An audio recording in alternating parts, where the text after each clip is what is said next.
Yo, what is going on, everybody? Welcome to a brand new series that I am so excited about. I know I say that every time I start a new series, but I am actually more excited about this series than anything I've done on this channel. This is the second annual Deep Dives, where we are diving deep into every NFL team, going in order of my power rankings using a new formula that I use, plugging in positional grades, coaching grades, a little bit of home field advantage to come out and give me one key rating to truly rate these teams in terms of how good they are. We're going to talk through the rosters, talk about over-unders, do our predictions, our first 2018 predictions on this channel.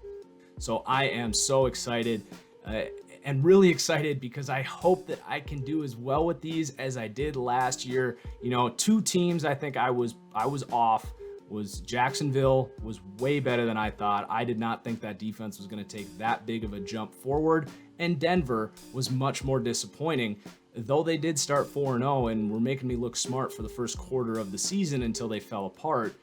We had a lot of really good predictions. And for the gamblers out there, if you would have listened to my deep dives last year, we all would have made a lot of money. You know, the first thing that comes to mind, I said the Eagles at 66-1 was the best bet on the market.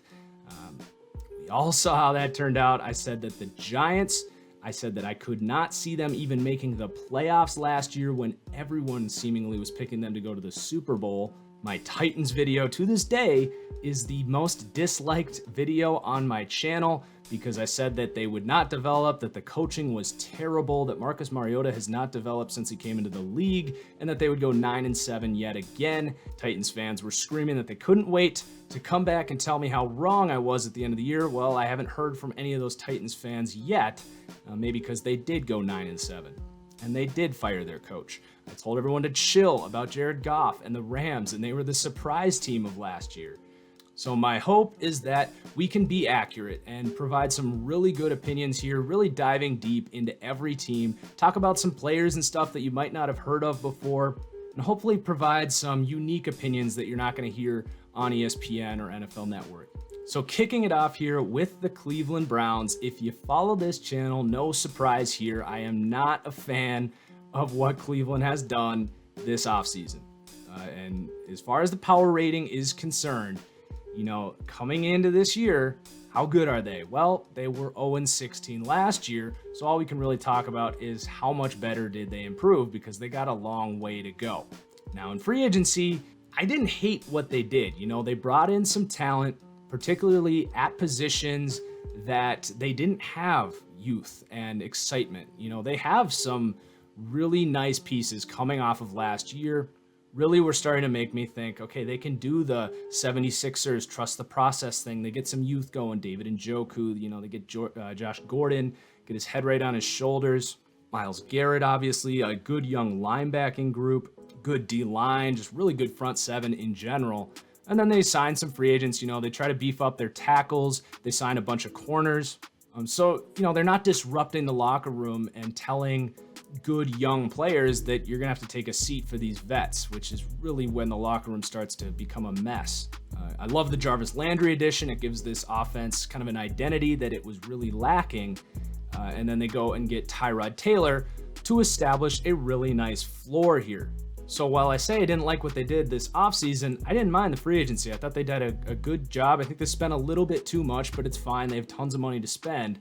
But then you get to the draft, and it is no secret that I think that they had one of the worst drafts since I've been watching football, if not the worst. And, you know, I respect Elliott Wolf, John Dorsey. They know a thing or two about football, but I think something in Cleveland got to them here because I think they completely botched this draft. You have Tyrod Taylor. You have the safe floor quarterback who can start, yet they take a guy who I see as Case Keenum with a stronger arm in Baker Mayfield. I see a guy who's going to have to evolve his game. Now, could he become Drew Brees, which is the common comparison? Maybe. You know, he's going to have to really develop from a standpoint of anticipation, pocket manipulation, and really just all of those elite traits that you need when you're not an elite physical athlete as an NFL quarterback. Stop it with the Aaron Rodgers, Russell Wilson comparisons. That is not Baker Mayfield. When he tried to do that play extension on the move, show off that fancy mobility against an actual NFL caliber athletic defense in Georgia, he got burnt and looked like an idiot. So he's going to have to change his game. And yes, he might buy you a win or two up front. But when you have a guy like Sam Darnold, who I had as the best quarterback prospect since Andrew Luck, say what you want about his decision making, the kid's 20 years old and actually played in a pro-style offense, he's going to throw some picks in school. And I think you can fix that, especially at that age. Some people don't. That seems to be a lot more fixable than some of Baker Mayfield's flaws, which are, I don't think he's a consistent downfield thrower, and I don't think he's going to have the physical ability to extend plays, at least not as well as he was able to do it in college.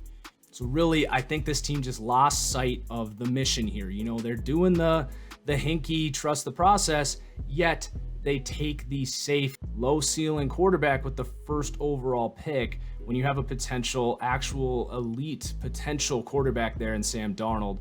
So even if you could convince me that quarterback pick was okay, they botched the fourth pick. And if Ward is Marshawn Lattimore out of Ohio State at a important cornerback position, is the pick worth it? You could make the argument for it, but the fact of the matter is, edge rush is how you establish dynasties as a defense in this league. It is not defensive back play. Yes, it is super important to have good corners, but when you have an elite pass rush, it allows bad corners to look good corners to look great, and the elite corners to thrive. And you had the potential to pair Myles Garrett with Bradley Chubb, who was the clear-cut number one defensive player that should have come off the board in this draft, and they took a corner.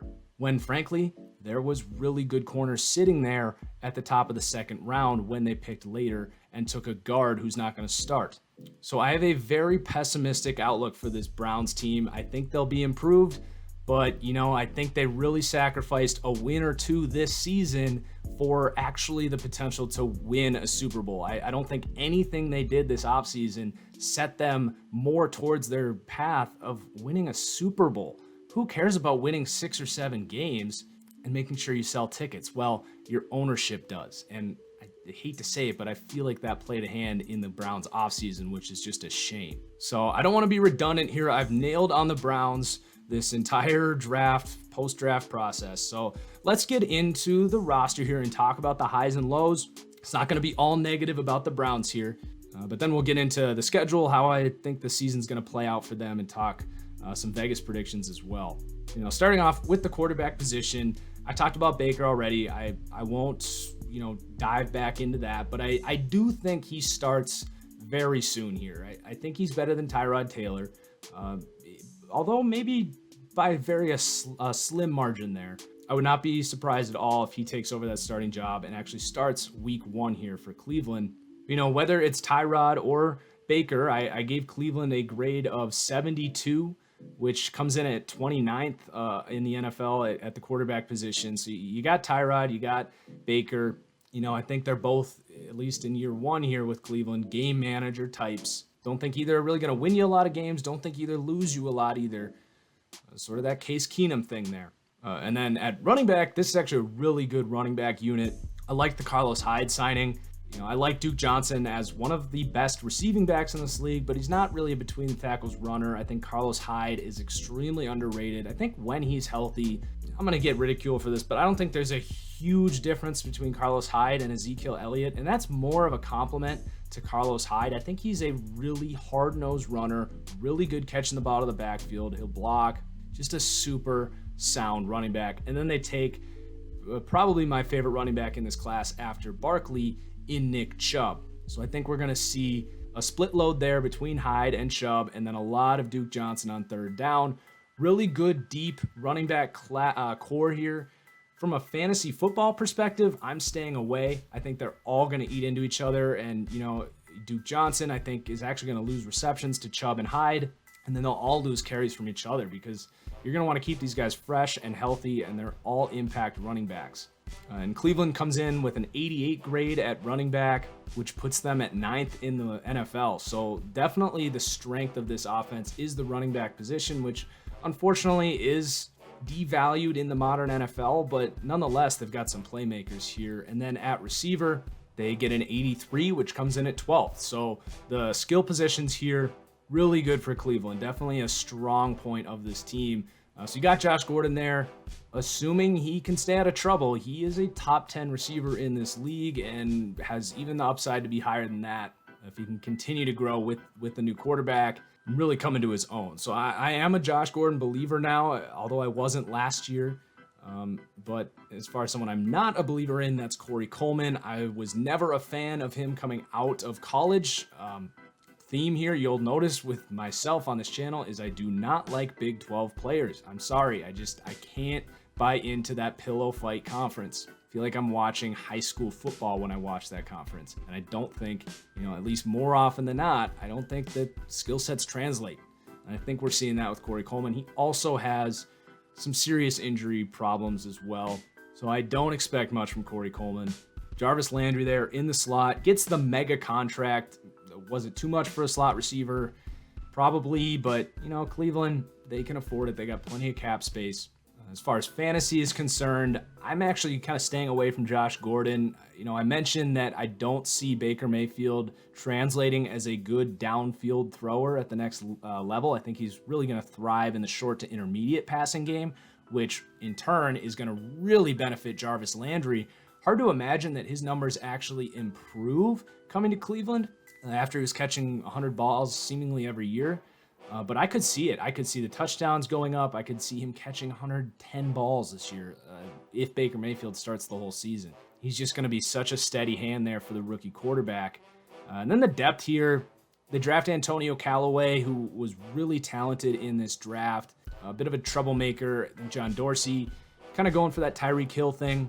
Pretty much the same thing, but I don't think he's as fast or as talented as Hill was coming out, but probably not as troubled either. So he's definitely interesting, could certainly emerge as the number 4 receiver or absolutely pass Corey Coleman here. He's definitely the depth here that I'm keeping an eye on.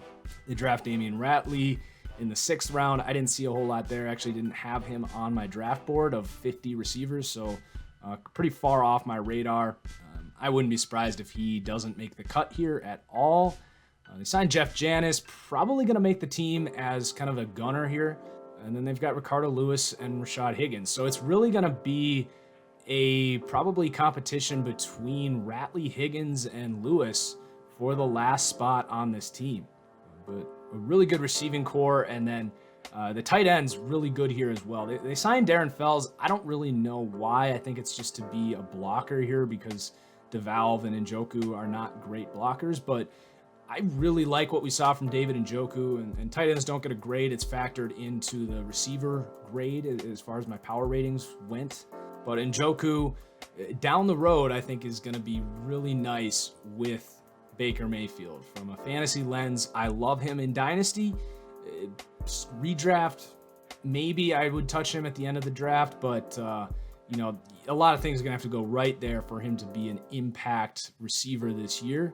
But down the road, certainly, I think a lot of tight ends take 2 or 3 years to really become an impact in this league. And then they got Seth DeValve there as well, just kind of a nice backup.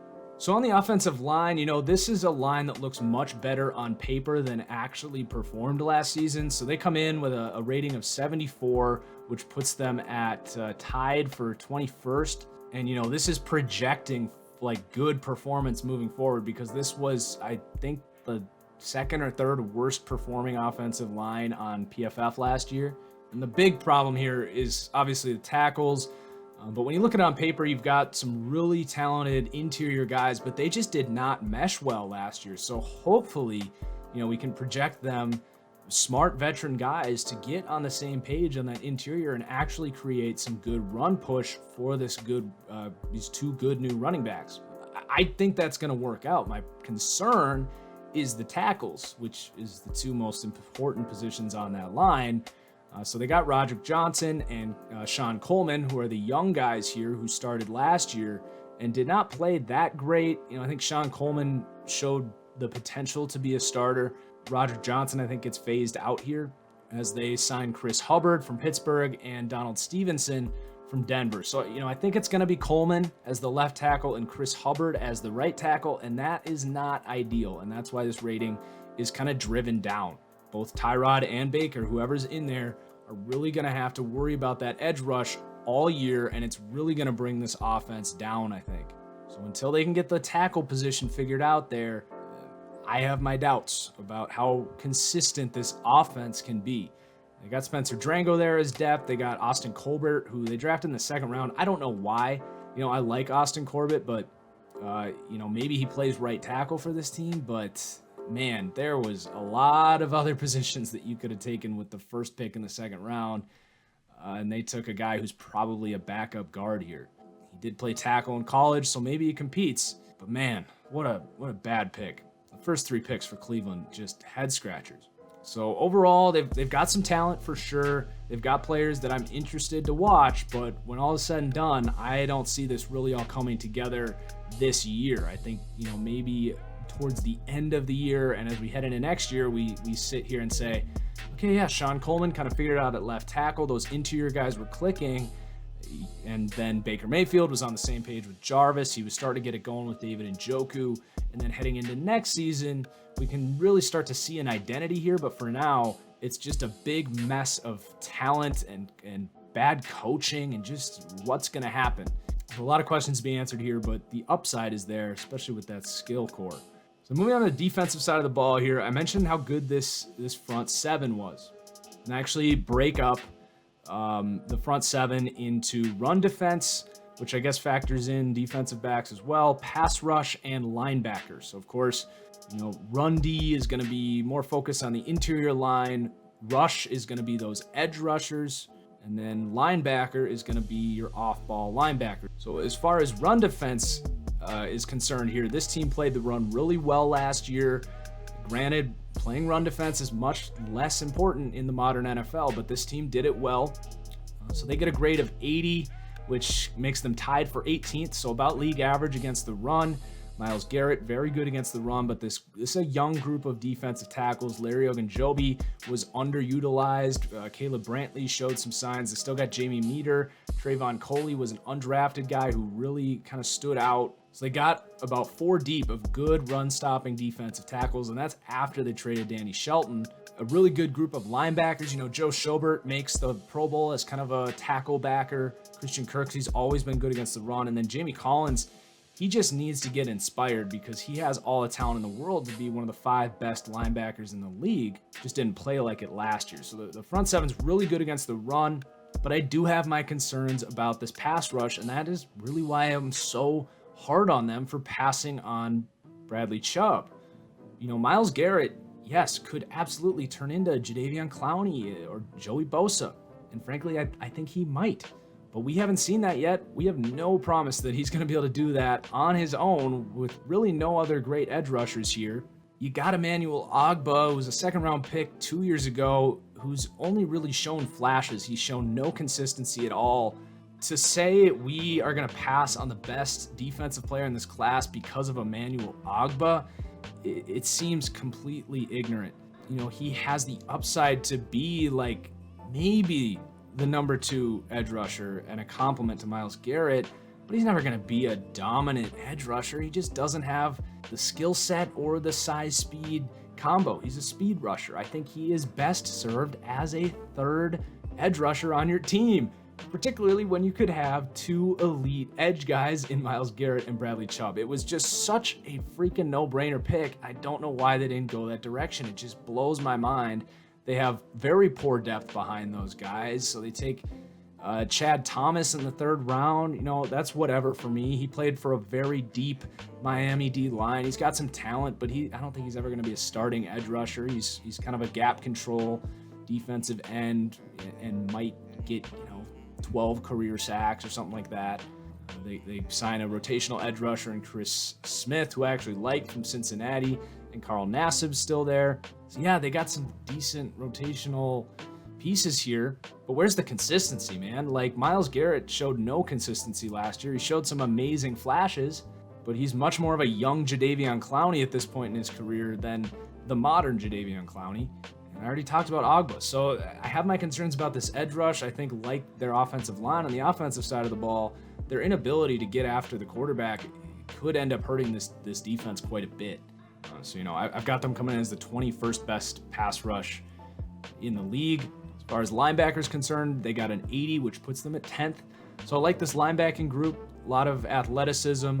Jamie Collins, in a way, kind of brings this down because the potential is there for him to be top 5, like I said, but just needs to get inspired like he was in New England when he was amazing. And, Joe Schobert just falls into that Blake Martinez mold where, I never talk up these players that just load up on tackles and make the Pro Bowl, and everyone yells at me when I call them overrated, but it's like, you can't have them on the field on third down against any team that can pass the ball over the middle of the field. You don't want them on the field, period. They'll just hit you with play action crossing routes all day. And I think Joe Schobert fits right into that. Really good against the run. You want him on the field on third and inches, but really just a one-trick pony. Luckily, they got Christian Kirksey and Jamie Collins there to balance that out. You don't need to have Joe Schobert on the field all the time. And then really not a whole lot behind these guys. Nate Orchard, Tank Carter, Jermaine Grace. They draft Jannard Avery, a really athletic guy in the 5th round. So there's some competition there, but I really don't see any starters in the depth. So they would be in trouble if any of these guys went down, especially if that meant Joe Schobert was going to see the field on a lot more passing downs. I definitely don't think this team wants that. And then you got a completely revamped secondary here. So this rating was a little hard to do because it's basically a completely new backfield, or secondary rather. But they do come in tied for last here. It's a 4-way tie with a rating of 74. So I like Denzel Ward, don't get me wrong, but rookie corner. Last year we were spoiled with 2 really good corners in Tre'Davious White and Lattimore, also out of Ohio State. So maybe Ward can do that. But, if we really look back the last 5 years, first-round corners, just rookie corners in general, it's a tough position to play, especially as a rookie. And you got EJ Gaines. I think he might take the starting slot job from Greenbody Calhoun. So that's really not a big upgrade in my eyes, maybe from coverage a little bit, but Calhoun's played really well. So he's coming off the field, and then Terrence Mitchell is going to get into the talks here for the starting outside corner. He's had his ups and downs for Kansas City, but he showed flashes. So they upgraded, but honestly, not that much, because they got rid of Jamar Taylor, who had a down year, but so did everyone in Cleveland. He's basically the only young player to earn another contract here. So the one guy who's kind of led by example, you shipped off to Arizona. So I didn't love that move from a culture standpoint. I thought they should have, reestablished faith in Jamar Taylor. I think he's a really good corner. And then probably the best veteran leader in this entire locker room, Jason McCourty, you trade him off. So that was just kind of a weird Cleveland thing to me. Like, they had 2 decent corners that I'm sure the people in that locker room kind of looked up to, and now you just have a big mesh of new guys. So I think this team's gonna really struggle in the secondary yet again.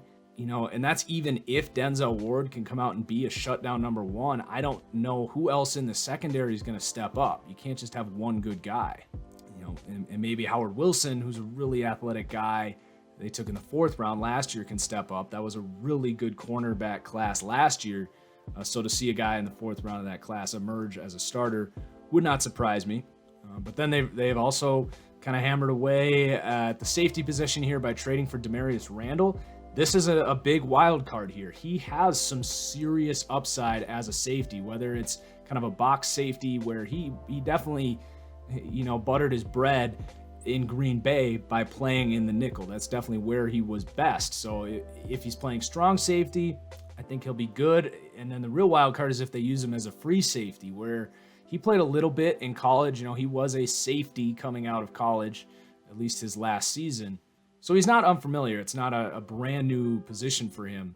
But where I think this team is really screwed up is playing Jabril Peppers as a free safety. I think it's a complete waste of his skill set. I see him as a box safety, nickel corner, outside linebacker guy, and they used him as like a center fielder where he can't really show off that short area quickness, his strength and ball skills. Like, move this guy down and let Demarius Randall play free safety. I'm interested to see if that's what they do, but it doesn't seem like it. We'll see. Derek Kindred is there as the 3, whatever.